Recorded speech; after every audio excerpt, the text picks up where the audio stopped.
toute la presse américaine jamono ji ñu ngi White House mooy Maison Blanche aux États-Unis bureau ovale fi nga xamante ne foofu la Donald Trump war a def déclaration discours à la nation ci américains yi yéen ñi nekk États-Unis xaar leen le discours à la nation di Trump war a wax ak les Américains li Trump war a wax ak américains yi c'est la première fois Trump war a def discours à la nation par rapport à cette guerre lan la war a def lan la war a expliquer ñu ngi xaar que mais dinaa leen wax quelques informations yi nga xamante ne jot nañ ko am ci bureau bi ñu ko gën a jege ci point yi Trump bëgg a wax lan la à travers ñu ko gën a jege parce que ñun moom ay dëmm information lañ fu ne la ñuy dugg fexe am notion xam xibaar am information ci point de presse bi Trump war a def ak déclaration bi mu war a def dinaa leen ci jox balaa boobu aussi dinaa leen jox ay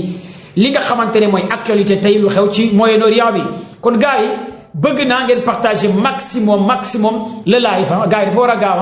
partagez le live s'il vous plaît la famille partagez maximum et tapotez comme ça donnez des cadeaux des cœurs des verres pour mieux sécuriser le live top c'est parti dafa war a gaaw Mohamed merci ku joxe cadeau cœur yi naa la bégg Ben merci MB merci pour ces cadeaux MB I see you vraiment chapeau kontaan naa trop ci yow merci Alzo merci les cadeaux les fleurs les cœurs Alzo merci gars yi da gaaw ñu àgg 2000K 3000K c'est possible ñu àgg 3000K je démarre ñu àgg 400 partages 500 partages gars yi 500 partages mooy jackpot bi vous êtes 2000 personnes sur le live 500 personnes vous partagez live rek c'est ok sécuriser nañu live bi tapoter ñu àgg 500 000 j'aime 1 million j'aime tapotage tey war nañu àgg 2 millions 3 millions 4 millions namoon ngeen ma wala namu leen ma bu nekkee namu ngeen ma xaaj merci Khalifa Lo merci bu nekkoon namoon ngeen commande bu baax ngeen wax ma ngeen joxe cadeau cœur yi fu leen ngeen partagé man moom namoon naa leen lool parce que bëggoon naa jàkkaarloog yéen 2 jours yi gisu leen ma mais jàpp leen ni namoon naa leen trop xaw ma ndax namoon ngeen ma mais man namoon naa leen lool parce que j'aimerais vraiment être là avec vous de vous donner des informations vraiment walaay namoon naa leen barke Cheikhou Tidiane barke Baye gis namoon naa leen trop gis naa appels yi gis naa messages yi gis naa partage yi c'est devenu une famille vous et moi man ak yéen c'est devenu une famille vous et moi nous sommes une famille la famille de Commando Baye c'est vous gars yi kon dafa war a gaaw tapoter partager le live mu ñu àgg feneen d'abord fi ñuy njëkkee primo mooy bombardement yi nga xamante ne démb lii di américain jot nañu ko def ci Arabie Saoudite merci Alzo fa la ñu njëkkee xibaar yi d'abord mooy bombardement yi États-Unis def États-Unis dafa def ay bombardement démb yu massif ak tey bombardement yi autant pour moi Iran tey bombardement yi mu def musu ko def bu guerre bi tàmbalee ba tey c'est la première fois Iran def ces genres de bombardement musul am c'est la première fois le 1er avril l'histoire retiendra à Tel Aviv le 1er avril l'histoire retiendra à Negev le 1er avril l'histoire retiendra à Dimona tey Iran a fait des salves de bombardement massifs la famille. Vous n'êtes pas là avec moi? Les amoureux, où sont les fanatiques de la géopolitique? C'est la première fois Iran def tey bombardement yoo xamante ni musu ko def 4 types de missiles Iran utilisé na ko tey 4 types de missiles 4 types de missiles tey Iran utilisé na ko ci biir Israël la famille. Information yi ma yor yi ma partagé samay plateforme c'est du jamais vu dans l'histoire de terreur bi Iran def tey biir Israël musul am tapoter et partager tey Iran li mu rey ci Israël ëpp na 300 personnes des civils et li nga xamante ni aussi des gens yoo xamante ne peut-être dañoo bokk ci lii di armée et c'est hyper important pour ngeen xam ko tey li Iran leen rey ëpp na une centaine de civils tapoter et partager le live. Pourquoi Iran def loolu pourquoi Iran def loolu après Sénégal lay tey maximum de partage pourquoi Iran def loolu tey li ñu rey ci ay civils ay militaires biir Israël c'est du jamais vu c'est la première fois Iran massacré le bâtiment de CENTCOM bi nekk biir li nga xamante ni renseignement Israël bâtiment de renseignement Israël Iran da koo attaqué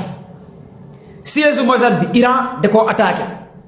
Tel Aviv Iran da koo attaqué biir Israël bu ngeen jëlee service de renseignement MI6 bi nga xamante ne ñooy liggéey ak Mossad biir Israël Iran da koo bombardé Tel Aviv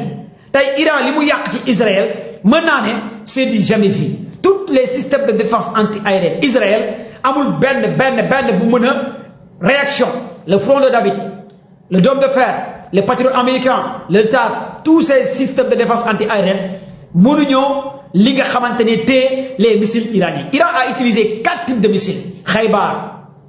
Khorramshahr, Shinjil et Emat. Ces 4 types de missiles la Iran utilisé tey fi nga xamante ni mooy Israël. Khaybar, Khorramshahr, Shinjil, Emat. Ces 4 types de missiles la utilisé fi nga xamante ne mooy Israël. Lan moo waral loolu mooy ki nga xamante ne mooy seen jet qui gère lépp li nga xamante ne mooy wàllu ces missiles et ces drones iraniens nee na message fort le 1er avril pour ñu xaar discours Donald Trump. mu ne lii day xaar discours Trump. La famille, si vous êtes là avec moi, n'hésitez pas à partager le live. La famille, si vous êtes là avec moi, n'hésitez pas à tapoter et partager maximum le live. L'heure est vraiment grave. 1er avril, l'histoire retiendra. Salve de bombardement massif des missiles iraniens en Israël. L'histoire retiendra ce 1er avril l'an 2026. Ouais, l'histoire retiendra aussi ce 1er avril l'an 2026. Plus de 200 soldats américains, les gardiens de la révolution, ont confirmé tay rey nañ ko ci li nga xamantene moy Arabie Saoudite. Est-ce que jot ngeen xibaar boobu 200 soldats américains ñom rey nañ ko. Wa Iran rey nañ ko. Ben bunker bi gaay yi nekkoon bi ci guddi la gaay yi bombardé bunker yi. 82e force aérospatiale bu États-Unis la gaay yi bombardé ci bunker bu nekk Arabie Saoudite. Les missiles balistiques iraniens rey nañ 200 soldats américains ñom ñoo confirmé ces informations et plus de 300 blessés. Lolu nak bokku na ci lu tax tay Trump wara def déclaration. Li mom bu ngeen jëlé ku melni Dani Alvex, Bernard Jacques Baud, Scott Wright ñom ñep nenañ Trump li moo tax mu bëgg wax ak aduna bi. Tay déclaration Trump bi li la. Il y a eu des pertes de vies énormes ci soldats américains. États-Unis dafa ñak ay soldats te Trump dafa bëgg génn ci guerre bi parce que xam na ne élection mi mandat dañ koy wàcce. Chiffres yi américains yi dañ koy nëbb. Nombre de soldats américains yi décédé gars yi dañ koy nëbb te ëpp na ko loxo. Mbir mi dafa ëpp loxo président États-Unis. Toutes les informations yuy donné yu am instant yi Trump a été dépassé par cette guerre. Lii mooy xibaar bi ma leen di jox live da direct. Xam ngeen américain dafa bëgg doomam. Benn militaire États-Unis de catastrophe naturelle la États-Unis. Mais xalaat leen plus de 400 500 ñi naan 700 ñi ne 800 ci soldats américains yi décédé. États-Unis di nëbb chiffres yi. L'heure est vraiment grave ci envers les Américains. Lii mooy li am. Si vous êtes là avec moi, partagez le live. ñëwaguma de. Est-ce que vous êtes là avec moi? dama leen di jox chiffres yi rek. Information en chiffres. Démb ak tey lu jot a am. Merci. Après dinaa jël sama gars yi ñoom Bill ñu ngi fii ñoom Balake ñu ngi fii et voilà ñoom Xalam ñu ngi fii naa leen jël tey live bi du yàgg mais dinaa jël mes quelques invités démb jotuñu def live barke démb jotuñu def live. Partagez leen mu gaaw je vous donne vite fait les informations la famille. Vous êtes 3000 personnes sur le live. nee naa leen depuis bi guerre bi tàmbalee 1 mois de guerre 1 mois de guerre Iran. Missile yu mu bombardé Israël musul am 1 mois de guerre. Même les services de renseignement britanniques ont été dépassés par l'Iran def. Même les services de renseignement britanniques MI6 nga xamante ne ñoom Israël la ñuy jàppale ak États-Unis seen renseignement ñoom ils ont été dépassés par ces missiles iraniens. bu ñu demee ba ay sont les services de renseignement britanniques ñooy toog ku mel ni Otokar ak Alex Fager ñu ne vraiment c'est du jamais vu. Quels sont ces types de missiles? Où se trouvent ces missiles? Où se trouvent ces souterrains des missiles balistiques iraniens? Fan silo lay gars yi di jógee fan la ñuy jógee kan moo leen di commandé ku leen téye sont des questions qui méritent d'être exploitées. Lii la gars yi di poser instant yi les missiles balistiques iraniens. kon tey xibaar yi ngeen war a jot mooy démb ak tey Iran rey na plus de 200 soldats américains ci benn bunker bu nekk Arabie Saoudite boo xamante ne ay commandants ñoo fa nekkoon ay généraux ay capitaines ay lieutenants ci biir bunker bi la leen missile yi fekk. Kan moo xamal les Iraniens kan moo jox renseignement ces Iraniens sont des questions qui méritent d'être posées. ñenn ñi nee nañ sont les Russes qui collaborent avec les Iraniens te gëm naa loolu. ñenn ñi nee nañ c'est la Chine qui collabore avec l'Iran mais certains même disent que c'est la technologie des Iraniens parce que Iran détient actuellement benn monopole de technologie boo xamante ne kenn mësu ko xaar ci en Iran yor na des satellites en orbite yor na des satellites en orbite yor na ay radar yoo xamante ne à des milliers de kilomètres day observer le ciel lépp lu jàll da koy gis yor na des drones de surveillance et des drones de renseignement toutes les informations collectées actuellement Iran fait partie parmi les pays les plus puissants en matière de données collecte de données images technologie parce que 6 mois ci ginnaaw bu ñu delluwaatee ci ginnaaw Iran jotoon na lancé li nga xamante ne ñaari satellite loolu il faut que ngeen taxaw foofu ngeen seetlu ñaari satellite yi Iran la lancé woon ñu bëree bëri dañoo waxoon ne ay satellite yi du ay satellite ay missile la ay missile yoo xamante ne da koy codé da koy mën a paraphraser pour mën a utiliser au cas où États-Unis ak moom dem guerre kenn xamul yan type de satellite la Iran mujjee lancé avant ñuy dugg ci guerre bi la famille tapez et partagez le live s'il vous plaît on signale le live hein. Vous êtes combien de personnes sur le live? Vous êtes combien de personnes sur le live? namoon ngeen ma namoon naa leen kon partagez le live bu gaaw never give up merci képp ku joxe ay cadeau cœur fleur dinaa la big up hein.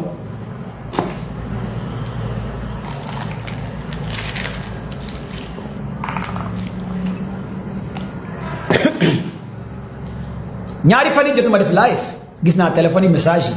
appel yi xam naa man ngeen doon xaar man aussi yéen laa doon xaar on a beaucoup d'informations à vous donner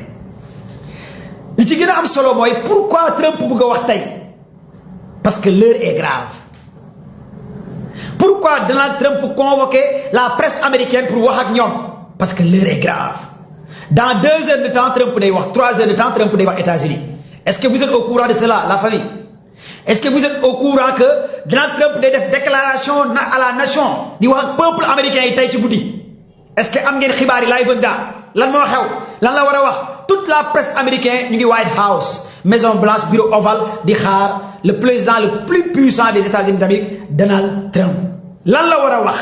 mais dama leen di jox quelques informations yu bàyyeekoo ci entourage yu bureau ak Trump li mu bëgg a wax ma jox leen ko ngeen comprendre nee leen dëmm information commando bàyyi la analyse géopolitique géostratégie commando bàyyi la abonné ci compte TikTok bi waaye lépp lu ma leen wax lu wow kong laa leen di jox après da ngeen di ñëwaat fii jox ma ñaari loxo ne commando bàyyi waxoon na ko partagez leen live bi s'il vous plaît je vous donne quelques silos d'information venant déclaration avant Trump di ñëw dafa war a wax mais li ngeen war a comprendre fii li ngeen war a comprendre fii avant l'arrivée de Trump avant l'arrivée de Trump avant l'arrivée de Trump vite fait bien fait li ngeen war a comprendre avant l'arrivée de Trump na gaaw s'il vous plaît tapez et partagez le live mooy Iran li mu def ak Hezbollah li mu def moo tiital Trump y a eu deux rapports yu ñuy jox Donald Trump ñaari rapport la gaa yi tegal Trump démb la ko gaa yi jox kan ak kan moo jox Trump rapport ngeen déglu mu wax leen tey laay bu am solo laa leen bëgg a jox laay boo xamante ne c'est la première fois ñu jox Trump rapport bureau bi Trump bi commencé am coow rapport bu ko gaa yi jox kan moo ko jox rapport tu vas me poser des questions commando bàyyi kan moo jox Trump rapport bi nan la demee ak ñan ñoo ko jox rapport ak rapport bi nan la bàyyeekoo ak lan moo nekk ci rapport bi ñu tegal Trump démb tey Trump ne dina wax ak peuple américain xam ngeen daa mel ni cellule de communication bu nekk Pentagone ñoo géré lépp luy armée américain muy benn am la général Berger li nga xamante ne bokk na ci marines américaine 82e force aérospatiale bu Amérique ñoom la Trump envoyé ay marines ay commando ay pilotes ay lanceurs ay tireurs d'élite ay marins tous ces équipements yi nga xamante ne ñoo bokk ci 82e force aérospatiale bu États-Unis bataillon boobu le Trump envoyé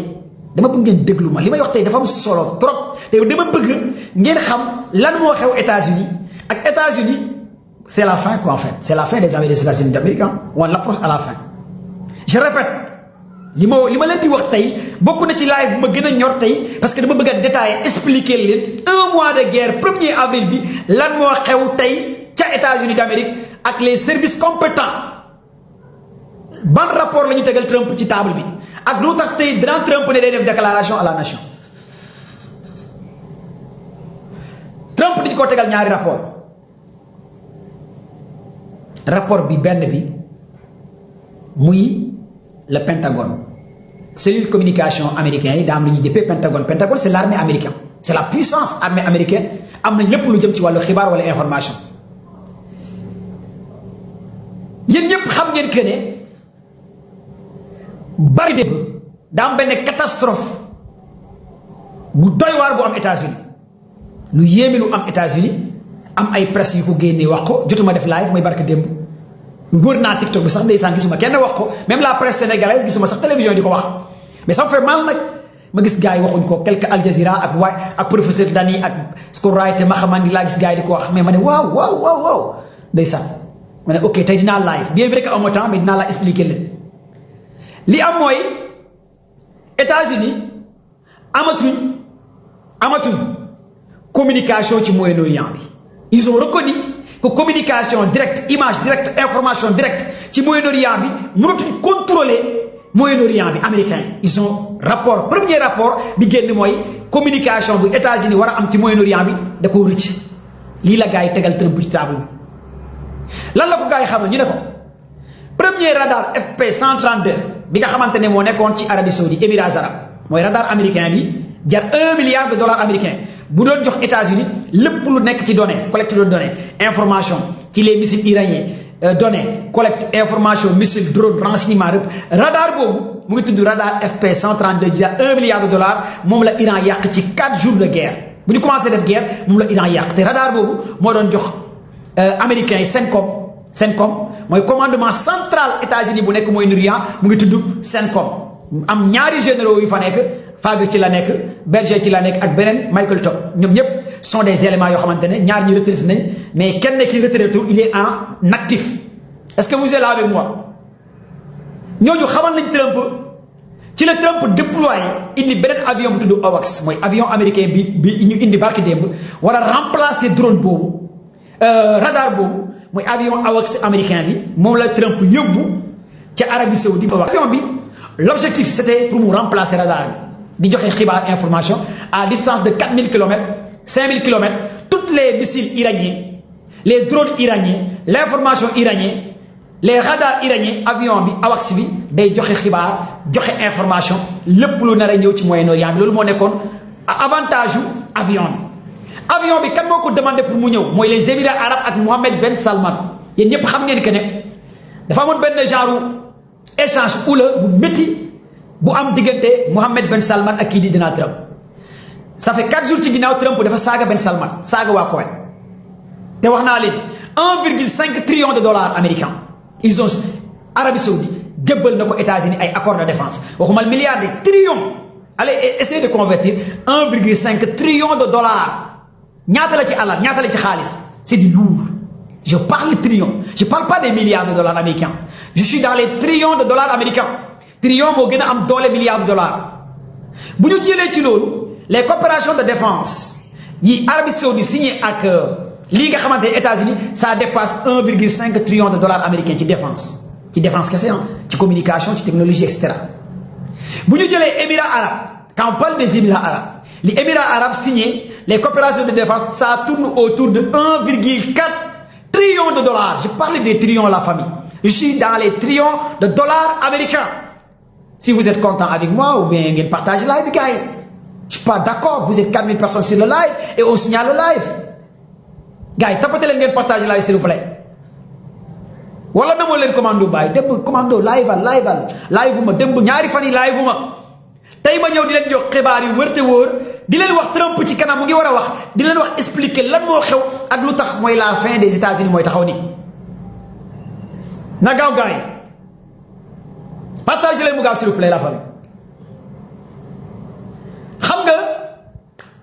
mooy échange oula bu am diggante Mohammed Ben Salman le prince héritier saoudien Mohammed Ben Salman Trump barke démb semaine passée da ko wax saaga ko amul lu mu ko waxoon waa Koweït Trump xas leen saaga leen les Émirats arabes wax leen lu ne saaga leen te pourtant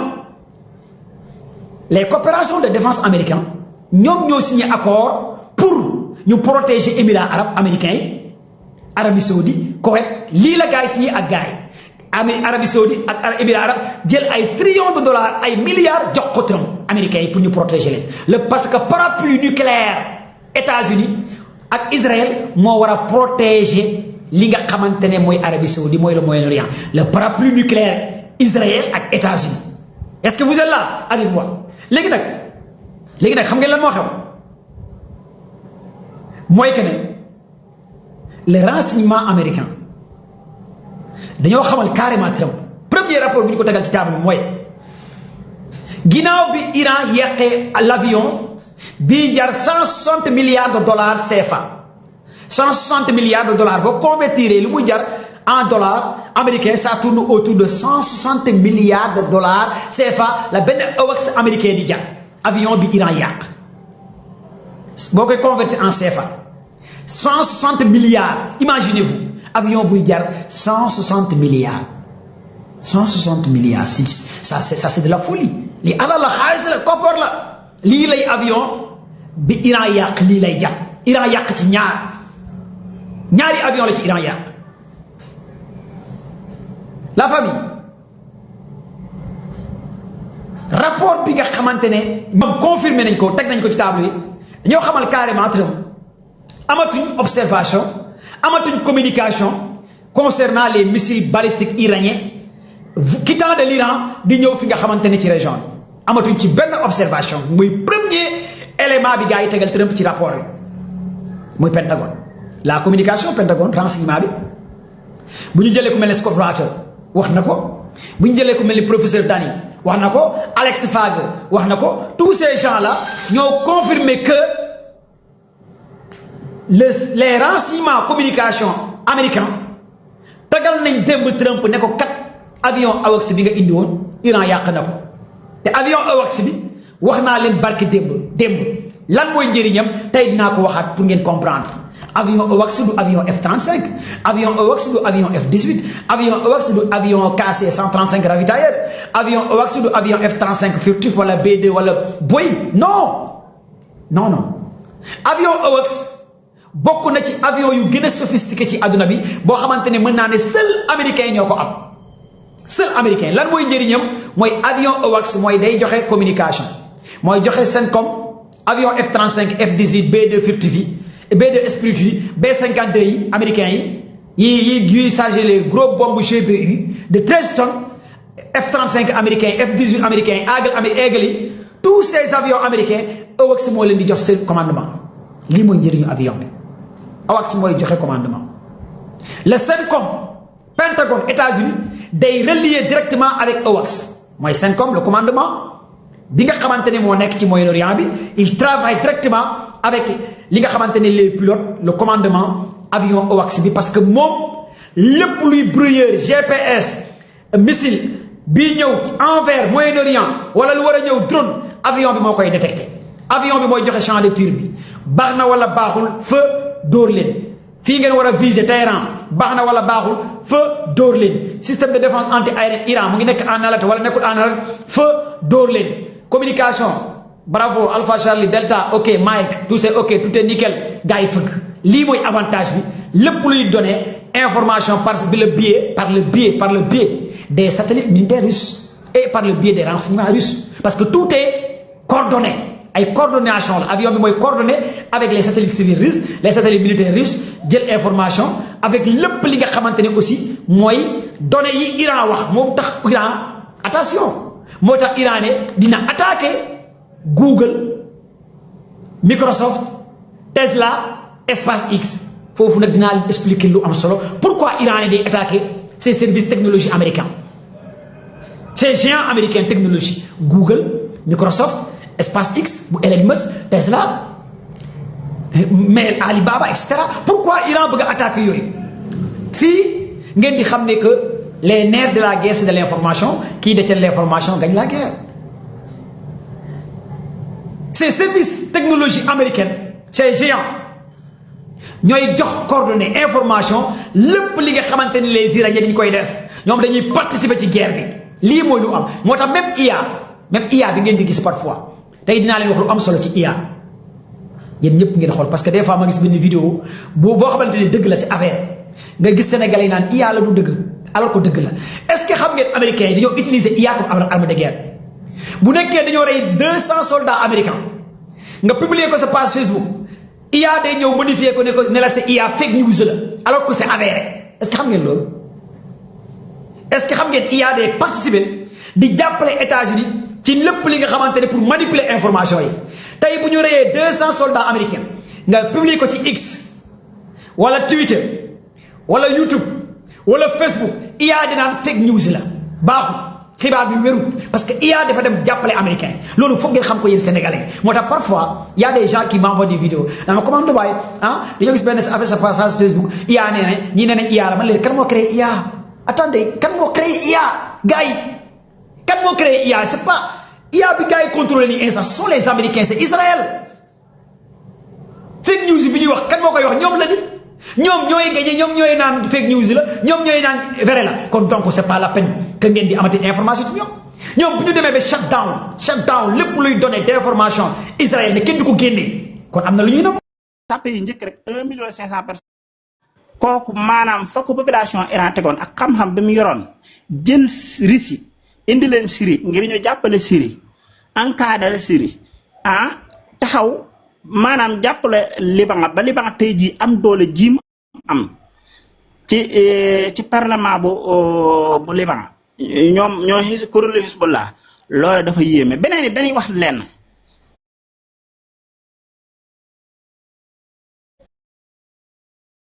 ma rafet nan laa dégg ancien maire bu Grande-Bretagne defe naa da nga ko xam Balaké wala commando damay fàtt tur wi tey dafa def benn discours ancien maire Grande-Bretagne dafa wax ni seetlu nan ni maire bi fi nekk nii jullit la te Grande-Bretagne gis nañ ni ñëpp léegi dañuy muur ñu bëri dañuy commencé di muur te gis nañ ni kilifa yi fi nekk yëpp léegi ñu ngi déglu yu murit jullit gi te ñu ngi ciy tàbbi kon moom gis na ni fii ak ñetti at lu tolloon ñetti at wala ñeent ci kanam gëm na ne moom réew mi jullit yi dañ koy jël waaye nag lam ca teg mooy lam ca ataf mooy la nga xam ne moom la ca dolli mooy nee na Iran ñoo nekk seen ginnaaw kon ñoom lu nu wax rek nee na Iran moo nekk ci ginnaaw bi kon ñoom day mel ni ñoom dañuy bëgg a jommi ci Iran lu nu wax rek dañ naan Iran moo nekk ci ginnaaw loolu it lu nit ñi war a def jàngat xam ne Iran da leen a teg fitna yoo xam si nii day mel ni fitna yi da leen a ëpp léegi nag commando lenn loo xam ne nit ñi war nañ cee jàngat dafa am muy buñ demee ba Union européenne bi guerre bi tàmbali ci semaine bu njëkk bi maanaam ñun ñëpp xam na ni dégg nañ ni maanaam Canada nee na mu ngi ci ginnaaw Israël mu ngi ci ginnaaw Amérique tey di ñaawlu Iran jëfam Royaume-Uni dafa def discours ñun danañ jàppale Amérique danañ jàppale Israël Angleterre def discours bu tar daal di wax ni wonañ kilifa Iran yi mënu leen a jot xaw ma dañoo fay seen téléphone xaw ma jot nañ Israël ak Amérique waaye ñu ngi ñaawlu Iran jëf ji ñuy jëf te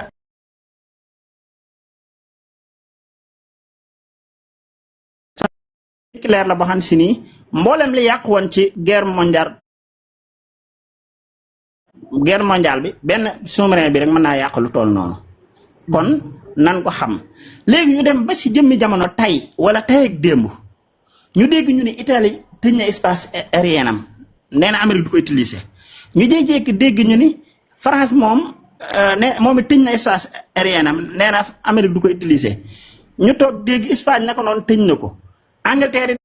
nee na moom loolu du ko nangu ñoom ñëpp ñu deltu ginnaaw loolu nag commando ñun loolu war nañ ci am dégg liñ ci war a déggee mooy li nga wax sànq rek ni tweet bi nga liir ki nga xam ne moo ko bind nee na Iran gañe na guerre bi ñun loolu rek lañ ci mën a déggee Iran gañe na guerre bi léegi nag jàngat li mooy guerre bi Iran gañe na ko ba pare léegi fan lañ jëm mooy li nga xam ne moom la balaa wax sànq daan ni loo xam si ni Iran wut na koy ati at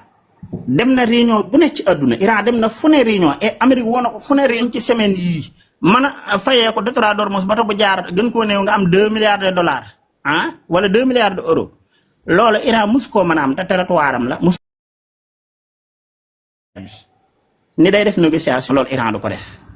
ba tey jii nga am bénéfice yooyu yëpp ni da ngay sànni guerre bi dem def négociation loolu képp ku xalaat ni Iran dana ko def loolu Iran du ko def Iran li muy def mooy li mu bëgg a continuer orchestre na kuréelu Hezbollah ak jihad islamique ba fa nekk ngir ñoom wet gi nga xam si ni fa la Israël nekk ñoom dañ koy bombardé ñoom ñu dugg ci suuf fekk si leen. yow bombardé jàppandal doguma la sax. bi Trump waxee discours am ba pare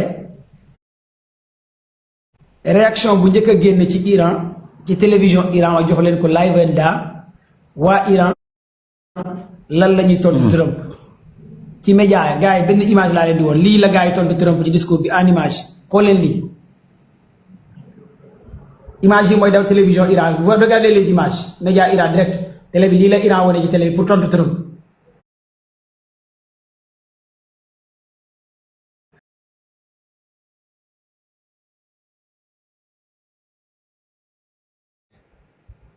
bala ki lii la ci commenté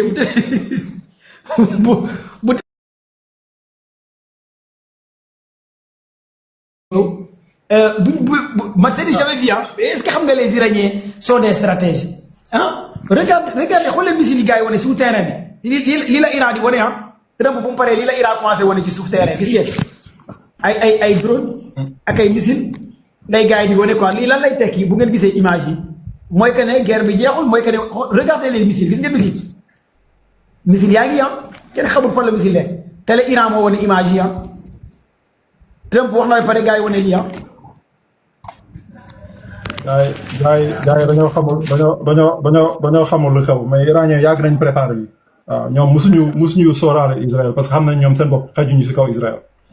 waaw mais ñoom seen dund yëpp depuis 2003 ba gars yi attaqué américains ñuy xool ñuy seetu du xool ñoom nan la ñuy def ak guerre ak ñu leen di jàngat xam nga ñuy jël seen ay matériel gis nga Hezbollah dama la jox un exemple rek Hezbollah dafa am benn genre anti char missile de bu muy utiliser temps yi mu ngi rajaxe laa xam ne Merkavati mais loolu gars yi dañ ko récupéré woon depuis si seen guerre passé la ko waa Hezbollah récupéré ko ñu envoyé ko Iran gars yi def ko reverse ingénierie ñu multiplier ko dafa ko maanaam mu gën a am ay portées yu gën a gudd xam nga mu gën a dangereux gën a efficace moom la gars yi instant yi nekk di utiliser instant yi di dajji instant yi lii di Israël au nord au sud du Liban voilà bref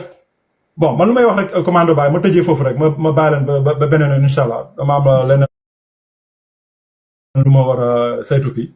bon parce que xam nga rek voilà mbirum guerre moom mooy loolu te man xam naa ñu ko sekkal encore une fois de plus man du ma wax lii rek ma tëj ko man damay bàyyi palanteer parce que lu nekk xaj na fi donte nag damay ñaanal chaque fois sama mbokk julliti iranien yàlla jàppale leen yàlla musal leen mais ñu ko sekkal encore une fois de plus c'est des satanistes ñoom amuñu ligne rouge ñoom loo xel xalaatul maanaam lu nga yow sa xel mënu ko sa may xalaat ko ñoom loolu ñu def ko ak naan ndox lañ yemale donc loolu il faut ñu bàyyi si attention ñu def attention moo tax te wóor na ma iranien tamit ñu ngi def lu ñu mën te yàlla mu ngi leen di jàppale pour le moment léegi pour le moment bopp lu ñu mën a wax ak lu ñu constaté mooy que Iran ñaari camp moo fa nekkoon dafa amoon les principalistes ak les réformistes maanaam les libéraux ak ñi nga xam ne ñoom ñooy conservateurs yi donc tey conservateurs yi am nañ ndam si les libéraux parce que libéraux yi chaque fois ñoom ñoo doon wax ne nañ négocier il faut ñu xam nu ñuy defee nu ñuy mën a nekkee ak occidentaux yi nu ñuy mën a nekk ensemble mais ñële ñoom ils ont toujours dit que ñii mënoo négocier ak ñoom même Ayatollah bi sax yàgg na wax loolu donte moom da leen di bàyyi gouvernement mu doxal seen politique mais moom yàgg na la wax ni seetaan mënoo négocier ak seetaan parce que képp ku négocier ak seetaan tôt ou tard da lay trahir donc Khamenei avait raison donc aujourd'hui les gens de la droite iraniens aujourd'hui ils ont raison te aujourd'hui ñoom ñoo yore pouvoir bi nii donc tey soo nekkee yow quelqu'un de la gauche aujourd'hui en Iran maanaam sa kàddu amatul doole parce que seen théorie bi nga xam ne yàgg ngeen théoriser loolu théorie boobu moom daanoo la maanaam Trump doole la nan tey waa beneen parti bi deuxièmement détroit de Hormuz bateau bu fa jaar 2 millions de dollars ngay fay pour nga jaar bu nu nekk loolu tamit il faut tamit nga jéem a xool nooy nekk ak Iran te si biir soraale boobu man gëm naa ne loolu moo tax européens yi commencé di wane seen maanaam seen naqar contre États-Unis parce que xam nañ ni instant yi seen réserve seen pétrole lu ñu am si gaz réserve gaz ak pétrolier bëriwul tu vois te instant ni ñuy demee nii comme que ñoom déjà yàq nañ seen connexion ak Russie seen gazoduc bi gars yi bombardé nañ ko tu vois donc bàyyi nañ jënd def nañ ay sanctions contre la Russie mënatuñ dellu ginnaaw léegi nag fenn la ñu amoon léegi États-Unis instant ni moo leen di jaay pétrole à 4 fois lu nga xam ne ñoom loolu lañ ko doon jëndee ba pare détroit de Hormuz ba nga xam ne léegi dañ ko doon amee ab suur ah di si jàppale seen waa réew foofu tamit léegi ñu ngi koy ñàkk moo tax instant ni ñu ngi commencé di xool lu ñu mën a nëbalee affaire yi pour Iran bañ a maanaam téye seen bateau yi donc Iran am na lu ñuy wax soft power du question xaalis kese de si détroit de Hormuz mais aussi am na lu ñuy wax leverage bi nga xam ne da koy permettre mu mun a am benn taxawaay si monde bi du mun a contrôler 20% nu mu ko neexee bu fekkee ne tey suukar bi ataaya bi suukar bi amul saful suukar noonu Iran dafay tëj détroit de Hormuz bu fekkee ne ceeb bi tey amul xorom wala xorom dafa ëpp mu mere mu ko neexee mën a tëj détroit de Hormuz donc puissance boobu tey moom la Iran am. leneen tamit lu may signaler mooy que les sanctions yi nga xam ne gars yi dañ ko doon sanctionné Iran gars yi dañ ko mujjee dindi comme ça pour ñu mën a wàccee prix pétrole au monde. Iran fexe na lu nekk def na ko sànq jàppatal mu ngi ko doon wax négociation façon négociation bu ne def nañ ko gars yi mosuñu d'accord en 1 mois gars yi dindi nañ sanction contre Iran. yamul foofu pétrole bu nga xam ne tey ak gaz bu nga xam ne moom la Iran di jaay Iran bu njëkk ba ak sanction yi marché noir lañ doon dem di jaay seen pétrole te nu ñu ko doon jaayee dañ ko doon jaayee ay $40 $30 par baril. Aujourd'hui Iran est en train de vendre son pétrole au prix du marché donc le marché aujourd'hui soo xoolee est à $100 lu ak tegu lu si tegu le baril donc instant ni Iran encore une fois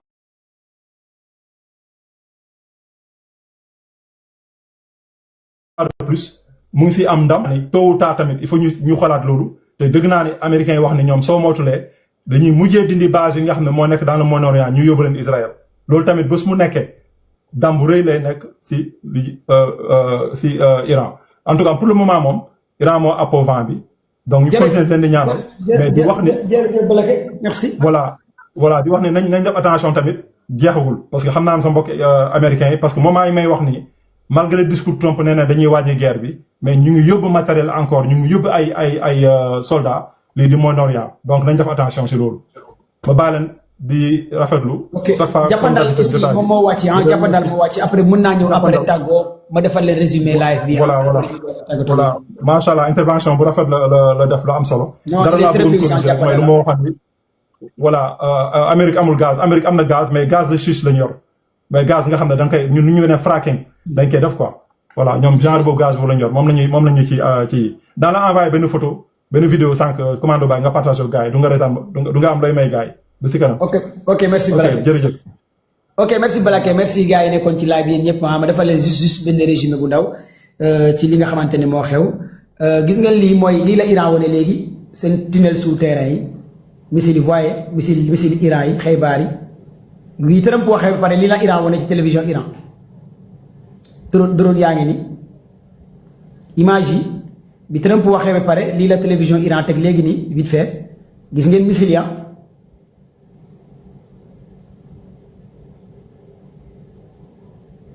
lii day wane Iran dañoo pare lu yàgg li nga xamante ne mooy guerre bi c'est hyper important pour ngeen xam ko sànq maa ngi leen di defal benn résumé bu ndaw ñu doog a jàll ci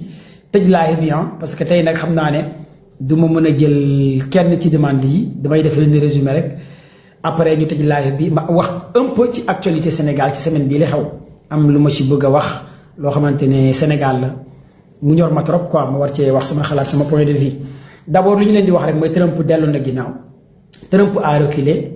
résumé na mu ngi cherché benn porte de sortie chroniqueurs yi bëree bëri loolu la ñuy njort ne Iran rek def nañ déclaration ci kanam y aura des missiles bombardement yu métti dina am ci kaw Israël mooy message yi ñu am kon Israël na xaar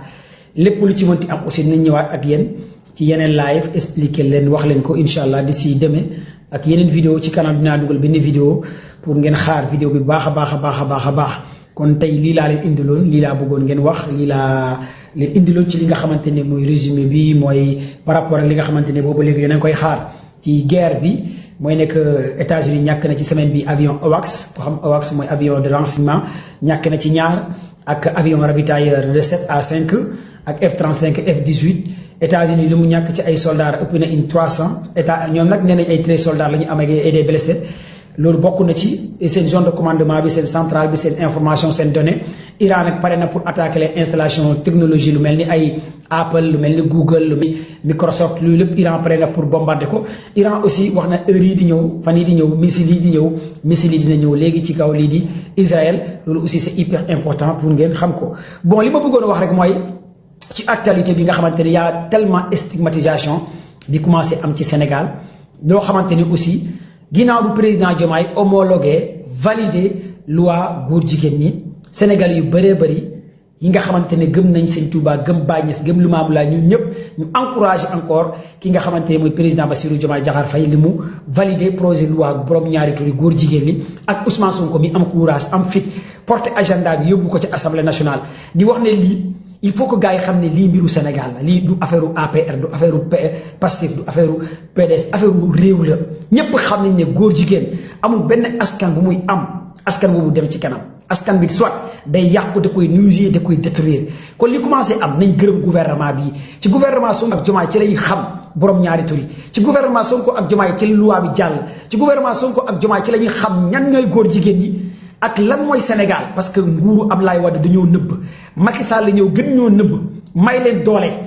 ONG yi may leen doole gars yi fi nekkoon may leen doole ñu koy nëpp di encaisser ay milliards ci turu borom ñaari turu ci ONG yi kon jaajëfe président Bassirou Diomaye Diakhar Faye ak Ousmane Sonko gars yi gàcce ngaalama Diomaye ak Sonko Diomaye ak Sonko de gëm naa ne ay taalibi Sëñ Tuubaa lañ parce que bañ nañ Diomaye ay Sonko gëm naa ne ay taalibi Tijaan lañ Diomaye ak Sonko gëm naa ne ay jullit lañ gëm naa ne tey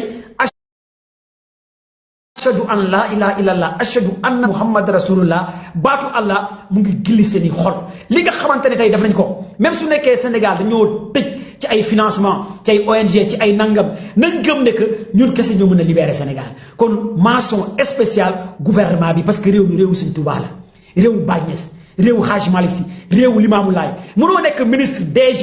député wala forever ak loo mënti nekk ngay dooleel borom ñaari tur loolu warta mën a am Sénégal bépp citoyen sénégalais koo mënti doon ak parti politique boo mënti doon da nga war a encourager le gouvernement de président Diomaye ak Sonko parce que Ablaye Wade amutoon fi def lii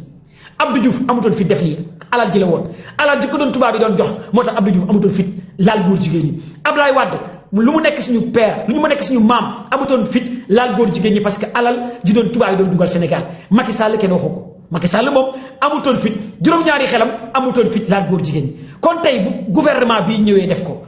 Bassirou Diomaye Diakhar Faye ak ki nga xamante ne mooy Ousmane Sonko kon ñun ñëpp dañoo war a jàppale le gouvernement de Diomaye et Sonko ñu xam ne lii la Sénégal doon xaar ci ñoom bu ñu demee ba président bi di valider di promulguer loi bi kon képp kuy taalibe si Touba Jamila merci Jamila gars yi du ngeen ma jox ay cadeau ay kër merci Jamila joxe leen cadeau kër yi fleurs yi s'il vous plaît képp kuy taalibe képp kuy julit war nga bëgg ci ñii Ghana dafa criminaliser góor jigéen Ouganda da koo criminaliser Cameroun ak yeneen réew yu bëri fii même Gambie gii ñoom ñëpp dañoo Kenya dañoo xeex borom ñaari tur yi ay Libéria ay Ghana ay Cameroun ay Kenya ay Gambie mais réew yooyu nan la ñu mën a def di xeex góor jigéen di ko criminaliser ñun Sénégal réewu Sëñ Tuubaa Baay Ñas Limaamu Laay ñu dellu ginnaaw lan la réew yu mel ni ay Ghana ay Soudan ay li nga xamante ne mooy Ouganda ay lii di Gambie ay lii di Kenya ay lii di Ghana di criminaliser borom ñaari tur yi ak Russie bu Poutine ñun Sénégal ñuy layam-layam nan non ay financement ay nangam Sénégal am nga pétrole am nga gaz Sénégal am nga Sidi Lamine Niass Sénégal am nga Cheikh Mouhidine Samba Diallo Sénégal am nga El Hadji Omar Tall kon Sénégal yow lan nga ñàkk looy ragal looy tiit ngir dellu ci yàlla yow Sénégal ku am Sëñ Tuubaa lan la ñàkk lan lay ragal ku am Baay Ñas lan lay ragal ci borom ñaari tur yi kon la gendarmerie de Keur Massar mention spéciale à vous continuez leen bu ci oustaz nekkee bu ci sëriñ nekkee bu ci jàngkat nekkee ku ci mënti nekk muy woykat muy ministre muy DG muy artiste muy ku mu mënti doon jàpp leen ko ñaf ko ci kaso bi diine bi amul kenn ku ko moom lu dul diine Allah góor jigéen ñi dañu leen war a seppi ba ñu set parce que ñu ngi yàq suñu doom yi yàq suñu njaboot yi yàq askan wi que ça soit ay góor jigéen que ça soit ay lesbiennes il est temps que ñu jël ci ay motukaay kon loi bii nag dañuy encourager le gouvernement du président Bassirou Diomaye Diakhar Faye encourager ki nga xamante ne mooy procureur Diko ak commandant bi je pense que procureur Diko la tudd ak le commandant Diko bu Kër Massar commandant bi mooy commandant Diko l'essentiel le procureur ak le commandant ñoom ñaar ñëpp ñu ngi leen di encourager bu baax a baax encore nañu leen défendre bu ki leen kenn teg pression nañ jàppale le commandant de la gendarmerie de Kër Massar ak ki nga xamante ne le procureur Diko di ñaanal gouvernement de Sonko ak Diomaye ci li ñu def bu ma jógee ci loolu nag daam leneen lu ma bëgg a wax lu am solo loo xamante ne ça me tient un cœur te état war na ci jël ay matukaayam am na ñu bëri ay tiktokers ay influenceurs tas nañ seen kër yi je ne peux pas digérer des soi-disant tiktokers influenceurs kaakat nekk France nekk États-Unis nekk Canada nekk Italie toog di tas ay kër jàmbur di tuumal ay nit góor jigéen ku mel ni Khalifa Sall loo koy bañ-bañ nan la nit mën a jëlee nit di tuumal ay nit ku mel ni Pape Alé Niang ku mel ni keneen ak keneen nan la nit mën a toogee sa moroomu jullit ngay yàq derem di ko tuumal ay mbir yu dul dëkk te ay influenceurs lañ ay soi-disant activistes lañ wala ñu nekk ay Maroc wala France wala Italie il est temps que le gouvernement soit ferme par rapport à ces soi-disant kaakat état gouvernement dafa war a am fulla ak fayda Macky Sall lenn bëgg naa ko ci Macky Sall lenn dem ko bëgg tey dinaa leen wax lenn kese loo xamante ne bëgg naa ko ci Macky Sall mooy Macky Sall amoon na fulla ak fayda bu la naree ñaf ci kaso bi da lay ñaf ci kaso bi du ci xool sëriñ du ci xool xalif du ci xool imam loolu laa nawee woon Macky Sall amoon na fulla ak fayda bu ma bëggee man tëj ci kaso bi hôpital la ma fekk réanimation takkal may man génnee ma ñaf ma ci kaso bi man ko man Dubaay lijjantiwul sax ministre de la santé lijjantiwul maladie may faj lijjantiwul leneen kon tey Macky Sall bu mu buggee ñaf kaso Assane gaañ boobu dëkk Guédiawaye te mu doon saaga kat nu mu tuddati te mu nekkoon États-Unis di saaga ndey sénégalais rek te mu dëkk Guédiawaye waa jooju nan la tudd jàppale ma ci tur bi le mec là qui était aux États-Unis ay Youssou Ndour ay Serigne Sy ay xalif général ñëpp la doon saaga bàyyiwutoon kenn gars yi jàppale ma ci tur bi ci commentaire yi Assane Diouf Macky Sall dafa jëli Assane Diouf ca Amérique indi ko Sénégal ñaf ko ci kaso bi gis ngeen réew des fois le président Bassirou Diomaye Diakhar Faye c'est soi-disant kaakat tiktokeur yow ak Ousmane Sonko xale yi nekk Europe di tuumal ay gor naan diw Khalifa Sall nangam diw nangam te dara du ci dëgg di def ay stigmatisation il est temps que état jël les devants parce que le président de la République mooy le garant de la nation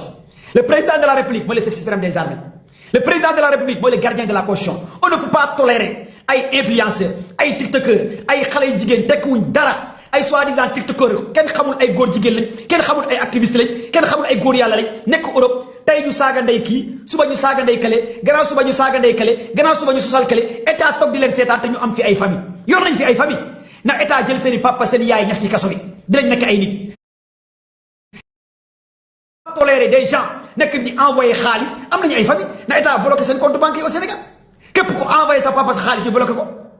influenceur nga yaa ngi France wala yaa ngi États-Unis wala yaa ngi Allemagne ngay saaga sénégalais képp ku envoyé sa jabar wala sa yaay xaalis wala sa paaju état bloqué la nga xamante ne lépp lu nekk ci ay transaction dootoo ko defati sa famille bu état mënee mettre pression ci seen famille jàpp leen dugal leen prison tëj leen loolu day faciliter la tâche teg leen ay daan teg leen ay amaan loolu dina jàppale li nga politique wala di xool ay diw ku la neexul nga ne diw góor jigéen la wala diw nang lesbienne la wala diw faramaçon la wala diw nangam la mais parce que dara du la ci fekk parce que yow Sonko nga àndal lu la neex nga wax gaay wala yow Macky Sall ngay àndal lu la neex nga wax gaay Sonko yi lii mooy politique Sénégal bu nekkee da nga ànd ak Macky Sall gaa Macky Sall yi di la fay xaalis wala ñu ji lay ceebal ngay saaga ndey waa Pastef di mer bu nekkee waa Pastef nga àndal di saaga ndey waa Macky waa Pastef di partager loolu mooy ban xeetu politique loolu je n'arrive même pas à comprendre les Sénégalais da ngay gis un gars bu taxaw ne non léegi Sonko laay défendre ngay saaga ndey waa APR di sosal waa APR di fenal waa APR parce que yow Sonko nga àndal te kenn du la wax dara booy Pastef bi di la partager man commando Baye gëmul loolu yëfu hypocrite la te yëfu naafeq la wala yow nga ànd ak APR di saaga Sonko di saaga gars yi waa APR di la partager nangam man loolu yëfu hypocrite la yëfu naafeq la gis nga bu ñu naree defar Sénégal nañ ko yemale boo nekkee leader nga nekk Macky Sall wala nga nekk Diomaye saagakat waru leen défendre ay saagakat yéen patriotes yi waru leen ànd ak ay saagakat yéen patriotes yi yéen waa APR aussi waru leen encourager ay nit ñuy yàq ay sëyu jaamur ay nit ñuy tas ay këseru jaamur nit taxaw ne la man patriote la Sonko laa ànd mais politicien nangam góor jigéen la pour quelle base nan la patriote mën a yàqee deru nit même looy nekk patriote waroo tuumal ay gor waroo yàq ay gor il est temps que ñu defaraat suñu valeurs yi il est temps que ñu xam ne lii politique la nañ bàyyi tamante dëmm yi nañ bàyyi yàqante yi il est temps que état jël ay les devants xale yi yàqu nañ ci réseau yi lu leen neex gars yi wax ci internet bi te loolu tant que xeexuñ ko wallahi lazim ça va péter un jour parce que les soi-disant influenceurs tey ñu bëri ñu ngi baraake ci Sonko ak Diomaye parce que xam nañ ne léegi mburu mi falam xoyoomee di saaga ndey waa APR yi di tuumal waa APR yi opposition bi démb gars yi àndoon ak Macky Sall ñoo ñu doon saaga ndey Macky Sall di leen encouragé Macky Sall dem na ba France di nuyu un influenceur di ko encouragé le Khalifa Sall ku ko nuyu woon France du Macky Sall Khalifa Sall saaga wu fi ndey Macky Sall saaga ndey Sonko wax ko lu ne Macky dem ba France di ko may doole parce que boobu Khalifa mu ngi saaga Sonko mu ngi défendre Macky il est temps que politiciens yi yéen leader politique yi saaga kat warul ànd ak yéen man je déteste un leader qui cautionne ay nit kuy saaga di ànd ak moom man je déteste un leader quel que soit foo mënti fal waroo ànd ak influenceur buy saaga ndey ay nit waroo ànd ak activiste buy tuumal ay gor war nga sax ne carrément diw bokku ci man Ousmane Sonko di assumé ne un jour te lu mu wax li un jour ça me plaît Ousmane Sonko taxaw na ne képp kuy saaga ndey di sosal ay gor di fesal ay gor bokkoo ci man Sonko te man loolu laa gëm man dama gëm ne képp kuy yàq ay gor di tuumal ay gor di sosal ay gor di xawi ay sutura ay gor di tas ay kër jaamur di tas ay sëy jaamur kooku je pense que tu n'es pas la bienvenue c'est Ousmane Sonko nañ wax ne dëgg man du ma encouragé ay saagakat du ma ànd ak kuy saagakat man bañ naa ko ba même booy saaga ba du ma yëg sa laay man commande am naa fu la fayda jooju du ma ànd ak saagakat du ma échanger ay saagakat boo nekkee Pastef sax ngay saaga nga ne ma damay daggal di saagal daggal nangam dama la non je te sais parce que yarewuñ ma loolu Sénégal laa nekk di teewal projet bi dugg naa ci ñetti yoon prison ngir projet bi ci xeex Macky Sall musuma sosal Macky Sall musuma sosal jabaru Macky Sall musuma tuumal ku ànd ak régime APR mais li ma taxaw di réclamer mooy dañ def justice martyrs yi nga xamante ne Macky Sall reyru na leen ci gouvernement am la ñu dee balaa muy dem te loolu sama droit la détournement des deniers publics milliards yi ñu sàcc nañ taxaw justice bi def foofu laa sàmp nañ nañ waxtaane suñu deniers publics suñu alal Sénégal ñu xool kan ak kan a sàcc suñu milliards contrat pétrole yi ñu renégocier tous les contrats pétrole minier gaz war ngeen war a waxtaanee loolu Sénégal waxtaan boobu la soxla sa pétrole contrat yi fan la toll sa gaz fan la toll sa or sa zircon sa diamant nga récupérer ko réew mi nga xamante ne ñëpp a pauvre ñëpp a ndóol loolu ngeen war a waxtaanee mais ku taal sa laay kat diw nangam parce que Kambé saaga Kambale saaga Kambale boo ànd ak Diomaye bu la neexee nga saaga waa APR yi wala nangam parce que tey Diomaye nga àndal suba nga dem ànd ak Sonko saaga ndey waa Kambale aussi nga ànd ak ñoom saaga ndey waa Kambale après sénégalais yi di cautionner loolu yéen influenceurs yi yéen tiktokers yi ngeen di cautionner loolu il est temps que ça s'arrête réew lu koy développer mooy éducation de base nañ yaru une jeunesse indisciplinée ay xale yu xamadi ay mag yu réew beew saaga réew mi du bës a avancé même bu ñu amoon Vladimir Poutine Sénégal du jag réew mënta jag avec ay mag yu xamadi xam-xam zéro doo gis ku wax xam-xam ku gën a am buzz mooy koy katta sa ñàpp sa ba suba nga war diw xamal naa ko diw kaa naa ko diw yor naa vidéo partagé leen diw góor jigéen la diw am na lu ma xam ci ay nit taxaw di détruire ay nit te kenn du wax ce sont des personnes intouchables boo waxee ñu ne non ñooñu kenn du wax ak ñoom parce que dañu lay tax saaga la ils sont des gens yoo xamante ne kenn du leen wax dëgg nangam sangam pour quelle base ay nit mën a nekk ay sénégalais nga yor police yor gendarmerie yor armée am ay relation diggante Sénégal ak France am ay relation mais doo leen jëli lan moo tax Macky Sall demoon jëli Assane Diouf lan moo tax Macky Sall demoon jëli Assane Diouf ba États-Unis indi ko Sénégal ñaf ko ci kaso bi kon lu tax président Diomaye mënut a jëli saagakat yi nekk Europe saagakat yi nekk feneen di sosal ay góor di yàq ay góor président Bassirou Diomaye Diakhar Faye yow lañu dénk Sénégal képp koo xamante ne tey yaa ngi toog di tuumal ay góor ci réew mii di naan diw góor jigéen la diw nangam ba ay kër di tas wala diw lesbienne la diw nangam sans preuve président Bassirou Diomaye Diakhar Faye yow lañu dénk Sénégal yow yaa signé yaa géré armée yaa géré police accord international yi comme yow yaa war a régler ñi nga xamante ne ñoo nekk ci diaspora bi lu leen neex ñu def ñii Kambale lañu àndal dañuy saaga day Kambale ñii Kambale lañu àndal dañuy saaga day Kambale ñii Kale lañu àndal dañuy mel ni Sénégal comme sabar bu tasan ils n'arrivent même pas à comprendre dans les réseaux sociaux ku nekk yaa ngi non cas bi nii la demee diw xam naa ko cas bi nii la demee diw xamal naa ko cas bi nii la demee diw xam naa ko nan la nit mën a toogee ci live publiquement nga ne waaw diw fii lay liggéeyee police woowu la gendarmerie woowu la góor jigéen la am jabar am doom politicien nangam leader opposant taxaw nangam ne xamal naa la yow góor jigéen ay sénégalais taxaw di ko yëpp sénégalais di leen partagé come on mais où est la gendarmerie mais fii képp ku ñu topp gendarmerie am na say données say information police am na say données say information un état doit être fort état dafa war a fort ay nit bu nu ñoo toog ñànk di ay cas diw yor naa ay vidéo teg diw jox ma vidéo partage toog ne gars yi yor naa vidéo di jàmbur teg vidéo yi publiquement tas ay sëyu jàmbur cas ay nitu jàmbur di cas ay nit comme ça quoi en fait ñu leen di seetaan comme ça te ñooñu bu barke Sëñ Tuubaa man Baay Faal laa man murid laa man taalibe Sëñ Tuubaa la man taalibe Baay Ñas la man Tijaan la man nangam la nan la nit mën a mbubboo Sëñ Tuubaa Baay Ñas Limaamu Laay ba pare di saaga di yàq ay der ay sénégalais di leen partager est-ce que loolu la Sëñ Tuubaa woote est-ce que loolu la Baay Ñas woote kon yéen a boole seen bopp ci njaboot Hadj Malick Sy te Hadj Malick Sy xamu leen Maam Daba xamu leen Baay Ñas xamu leen Sëriñ Tuubaa xamu leen kon il est temps que ñun ñu delluwaat à la raison ñun ñu leen di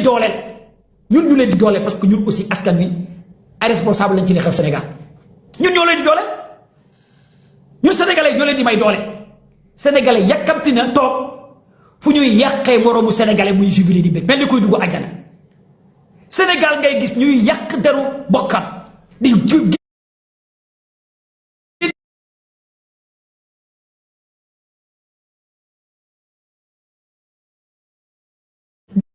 leen dooleel di leen partager di seytaane di yàq di nangam qu'est-ce que vous allez gagner lan ngeen ciy gagner à la fin il est temps que ñu delluwaat ci yàlla nañ fexe delluwaat ci yàlla raxasaat xol yi yaraat suñu doom yi yaraat suñu njaboot gi saaga dëkkul fenn saaga yi gars yi def dëkkul fenn bandi laa am naa fit di saaga ay nit ko en fait wane fit la ko en fait fit saaga mais bandi dëgg ñu ngi 100 mètres bandi dëgg ñu ngi 100 mètres te bandi dëgg du taal TikTok bandi nekkul ci TikTok nekkul ci Facebook nekkul ci YouTube wallaay les bandi dëgg du live taluñu sax live bandi dëgg ñu ngi 100 mètres di purger 20 ans 40 ans kon bàyyi leen waga wagalu bandi lu beew lu réew lu am lu fit ku nekk di ñoddi góor yàlla laa am naa fit nekk Europe di saaga ndey góor yàlla yi dëgg ñu ngi Sénégal ñun bu ñuy xeexee Macky Sall biir Sénégal lañ nekk mosu ñoo génne Sénégal ñetti yoon la ñu Macky Sall dugal en prison ñuy défendre Ousmane Sonko mosu ñoo bouger Sénégal la ñuy nekk jàkkaarloo Macky di xeex ak moom là il va daa direct avec sa police avec son armée avec sa gendarmerie loolu mooy am fit mooy nga toog sa réew di ñëfal sa live di liggéey sa réew di daan doole wala même bu nekkee ci diaspora nga nekk sax nga am respect ci ñi nekk Sénégal même bu nekk ci diaspora nga rek nekk am fit nga am respect ñu nekk Sénégal nga am yar nga am éducation nga tegu ci code nga tegu ci diine mais c'est pas que diaspora rek lu la neex nga daggal ay nit saaga lu la neex nga wax lu la neex nangam kenn ñemewu laa wax dara te intouchable il est temps que ñu delluwaat à la raison ñu yaraat suñu bopp nañ yaraat suñu bopp nañ fexe yaraat suñu bopp encore de plus ñuy waxante dëgg suñuy biir réew mi yàqu na alors que nous sommes responsables l'État est entièrement responsable ci lu am sëriñ ci responsable lañ imam yi responsable lañ parents yi responsable lañ parce que ku nekk ci ñun rek am na ci benn responsabilité par rapport ci réew mi toll kon nañ xool parce que